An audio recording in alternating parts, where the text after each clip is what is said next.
Hello, everyone, and welcome to another episode of Trek Canon. So, today we're going to be talking about Season 3, Episode 5, Discovery, Die Trying. So, spoilers, I'm going to try to keep them to a minimum. I'm going to try to do my best to keep them at a minimum, but there will be some spoilers. And if you haven't seen the episode, pause this video, go take a look, come on back, and we pick back up where we left off. So, it was a few things that, actually, it was quite a few things that happened in today's episode, or Thursday's episode, that I wanted to cover. Now, I had to write down basically the general idea of things that they said in this particular episode that I wanted to liken back to things in canon. So, right off the bat, I wanted to talk about the ship designs when they made it to the Federation / Starfleet headquarters. Now, some of the ship designs they had were organic, which would be a natural progression because, as you know, Voyager basically had a brain, an organic brain, or organic neural net, I should say, to be more accurate. Now, so a purely organic ship, and plus I believe even during the time of Voyager, they were forming relationships with species A472, which utilized bioorganic ships as well too. So holographic ships. Now that would be a natural progression also, because if holograms became citizens of the Federation, which they did through evidence of the Doctor in Deep Space Nine, then they could definitely fly on holographic ships or holographic walled ships, which is really cool. Neutrino hulls. First of all, that's cool. Neutrinos are one of the densest atomic structures known. Okay, that you only find in neutrino stars, things like that. So I wonder how they got around the density problem, and if there's any type of time dilation or any type of space time dilation around their ships because of the. Okay, I'm not going to go into all that. But let me see. The new Constitution class was wow. So a new Constitution class that could hold 2,001 to 2,000 people. First of all, for everybody who don't know what a Constitution class ship is, a Constitution class ship is the ship that you see Kirk have in the original series and in the movies. It's a Constitution class ship, and I think they maxed out at about 300 personnel or something like that. But a Constitution class vessel that hold 2,000 people, the size of a Galaxy ship, that would be awesome. Detached nacelles. Come on, she's absolutely right. How did they route the plasma flow? That is pretty high speed right there. So they had the Voyager J model, which when I first seen it, I was like, oh, no way, a Voyager J model. And then I looked at it, and I rewound it a little bit, and I looked at it, and I rewound it and looked at it. And for some reason, I kept getting the image of the Prometheus in my head, the USS Prometheus. And I wonder if the Voyager J model was a Prometheus class vessel. But to have Voyager and its legacy of 10 generations extend all the way 1,000 years into, well, 930 years into Federation future or Starfleet future, that was pretty cool homage. So the Orions and the Andorian Syndicate. Now, that is totally plausible, okay, in Star Trek canon. The Andorians are suspicious, and they can be ruthless, but they have a great sense of honor. They have a great sense of honor, and once they trust you, you're pretty good with them. So I could totally see the Orion Syndicate and the Andorians getting together to basically keep the Andorian strength and the Orion Syndicate strength, which the Orion Syndicate, by the way, is already strong. Well, not after they were taken down or damaged by the efforts of Chief Miles O'Brien during Deep Space Nine. Chief O'Brien. So what I wanted to talk about also was no, I get to the theories a little bit later. I'll get to the theories of what I think happened as far as the burn goes a little bit later. So the continuity, another one of those words that tickle my mouth. The continuity with Star Trek, as far as no one since the original series has ever heard of Discovery or a spore drive. Uh, that's nice that they kept the continuity of that because nobody has. And in the future, they of course they would be suspicious of you talking about your Federation vessel and you have this spore drive and everything like this. And but I do see it working out a little bit differently because if they have scans that's that perfect, I'm pretty sure they would have scanned the spore drive and been able to duplicate it on a holodeck just as easily as they would have been able to do in the next generation time period and on, and basically adapt that into their vessels. So I wonder if they are doing that or if they're going to keep the spore drive indigenous just to the Discovery vessel itself. I'm curious as to how that'll go. So they talked about the Temporal Accords, and as everybody know, the Temporal Accords happened as a result of the Temporal Wars. Now they covered the Temporal Wars in the Enterprise series, Star Trek Enterprise series, but what I don't understand is that temporal agents, the whole temporal agent thing, I don't believe would have been abandoned. I think, like I said, Section 31 would have definitely picked that up. Speaking of Section 31, I noticed that Giorgio is getting jordied by who I believe is a Section 31 agent. Now, something about those glasses makes me make that connection. Well, that was the first thing that made the connection, and I chuckled a bit, was because the Romulans brainwashed Geordie LaForge through his visor. And for some reason, he's wearing glasses, and there's no medical need for him to wear glasses. And the way that he keeps touching him every time he's interrogating Emperor Giorgio leads me to believe that something of how she's staring through his glasses, she's being brainwashed by him. And that was later evidenced by her blacking out later in the episode when Burnham was trying to talk to her. So I wonder if Giorgio then got Jordied, and now she's basically working, unbeknownst to everyone else and herself for Section 31 again.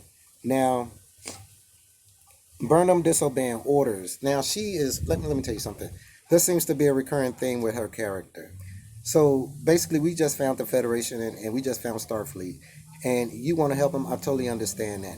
But the first thing you want to do is go jack the information and then bounce and try to call that saving the day. No, Saru is totally right. That is not going to be our first act of meeting up with the people who we supposed to be a part of, who's supposed to have these values, and we already understand why they are behaving the way towards us as they're doing. We're gonna make them more suspicious by doing something crazy like that. No, Burnham, that is not something we're going to do. Now, I'm gonna have to say I didn't really get into Nan, a security officer, too much because they really didn't give her too much to do. She was kind of like always in the background, but she really shined in this episode. And the thing is that Nan, she's a Barzan, and if you guys don't know what a Barzan is, they actually had Barzans in Star Trek before in the episode The Price, The Next Generation. Okay, Premier Bavani or something like that. But basically, the Barzans are a poor species, and a wormhole opened up around their planet, and they were trying to sell it to the highest bidder. Okay, that was the whole little thing where the Ferengis went through the wormhole and got trapped in the Delta Quadrant, and later the Voyager ran across them. Yeah, that all stemmed from that episode, The Price. So the Barzans have been part of the Federation. Well, the Barzans have been dealing with the Federation and have been shown in Federation canon, and they look pretty much the same. What I found interesting was that the Barzans were the respirators because their atmosphere on Barzan 2, I believe it is, Barzan 2? Barzan 3. Barzan 2 is toxic.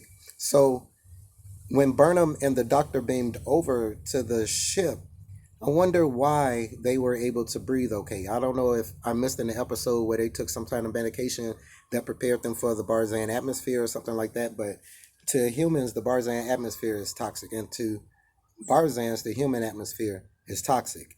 Okay, so now you'd think that the hollows, short for holograms, I guess that's the derogatory term for holograms. I wonder how the doctor from Voyager would have felt about that. But the hollows don't seem to have uh, advanced much. So you're gonna knock out my 930-year advanced holograms just by blinking at them? No, no. I wonder if anybody thought about that with the doctor. Voyager just walk up to the doctor and just start blinking. And he go out. See, that could have been a way for Tom Paris to shut him up and win many of those arguments. Just blink him out. But so I don't really buy that. So they have basically to go meet up with the USS Con because they want to prove themselves in this basically type of submission and show that they're trustworthy and they don't want the crew to get broken up and everything like that. And the thing about the Con is that it's basically a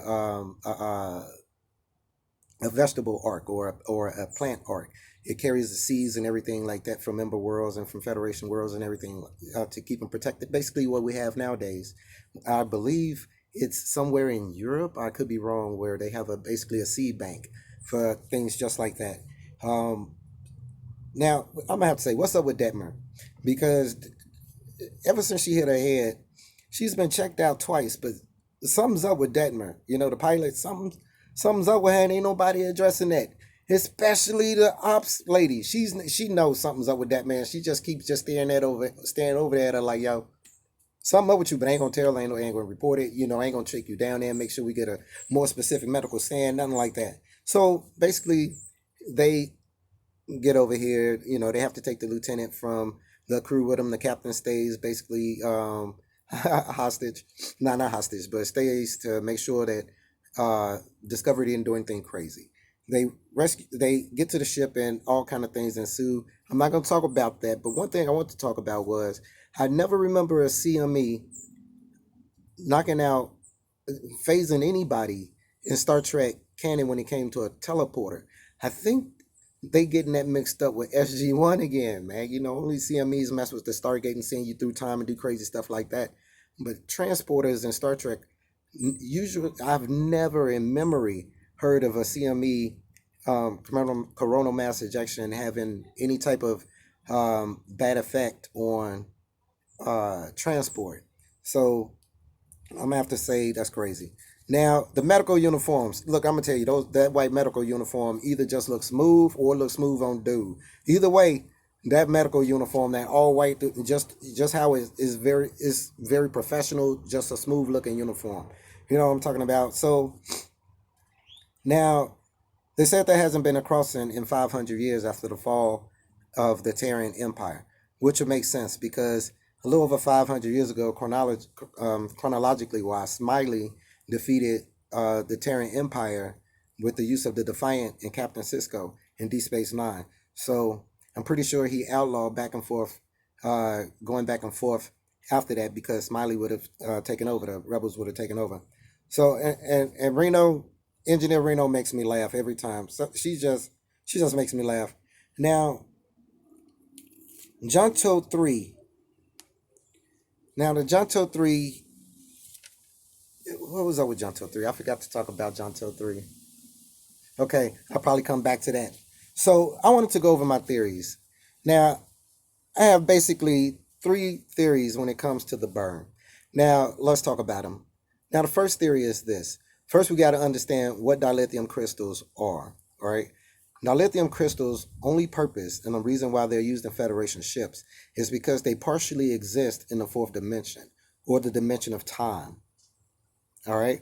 So, being that they exist in the fourth dimension, most of their structure exist in that fourth dimension. They don't come across the matter and antimatter streams. It never touches them, so it's able to focus it without an antimatter and matter reaction. All right. So the time suit, the red suit, the angel suit works on chrono crystals or time crystals. Now, the thing is that if there was a detonation, we don't know what would happen if there was a detonation inside of a temporal field with time crystals as the power source, and how that will react with crystals that exist in a time dimension. Okay, that may have been an issue. So it could be that Burnham sending the suit back caused the burn herself, but did she send the suit back 120 years? Because I think that she sent it all the way. She programmed it to go all the way back to where Discovery was to send a signal to keep causality right. So I'm gonna have to think about that one. The second thing is that music and frequency. Now, music, the music that everybody keeps hearing, but since there has been no dilithium, nobody should be able to. The distances are too great to account for this song being disseminated through trade. So music, though, if you break down music, is just a series of frequencies. Frequencies interact with crystals, causing them to shatter. If they shattered, that would cause an antimatter matter reaction, detonating ships.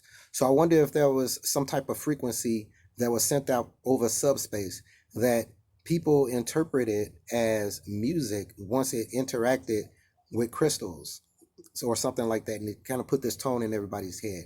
Now, I'm gonna have to say this was a great episode. It was Trek. It went out, explored. They saved the day. They saved people. It furthered the canon. It expanded on the canon, especially with the Barzans. I was glad that they brought them into it because I really felt sorry for those individuals during the episode of or during that Next Generation time. So I'm really happy about that. But I'm gonna try to keep this video short. So if you haven't subscribed, please subscribe and ring the bell and for new alerts. And this was the video that I wanted to drop. And I appreciate you guys for watching. I appreciate it. Peace and recycle. And as always, save the whales.